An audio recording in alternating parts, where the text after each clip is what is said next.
என்னோட 2வது பையன் சத்யனுக்கு வந்து லாஸ்ட் மந்த் ஒரு ஃபீவர் மாதிரி வந்தது.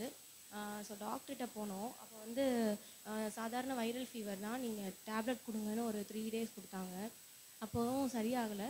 அதுக்கப்புறம் கழுத்தில் சின்ன பெயின் இருந்தது. ஒன்றுமே இல்லை, ஆனால் பெயினாக இருந்துச்சு, தொடவே விடலை. ஸோ டாக்டர்கிட்ட போனப்போ அவங்க சொன்னாங்க, இது ஒரு லைட்டாக அவங்களுக்குள்ள பால் மாதிரி இருக்குது, ஸோ அதனால வந்து இது ஸ்க்ரப் டைப்பஸ்னு ஏதோ ஒரு ஃபீவரு அப்படின்னு சொன்னாங்க. ஸோ அதை நாங்கள் வந்து அப்புறம் அதுக்கு ட்ரீட்மெண்ட் மெடிக்கேஷன் எடுக்க ஆரம்பித்தோம். ஒரு 3 டேஸ் இருந்துச்சு. அதுக்கப்புறம் ரொம்ப அது பெருசாக ஆரம்பிச்சிருச்சு. அப்புறம் ஆன்ட்டிக்கிட்டலாம் கால் பண்ணி சொல்லி அப்புறம் ப்ரே பண்ணிகிட்டு இருந்தாங்க. நிறையா பேர் சத்யனுக்காக ப்ரே பண்ணாங்க. அது ரொம்ப தேங்க்ஸ் எல்லாருக்குமே.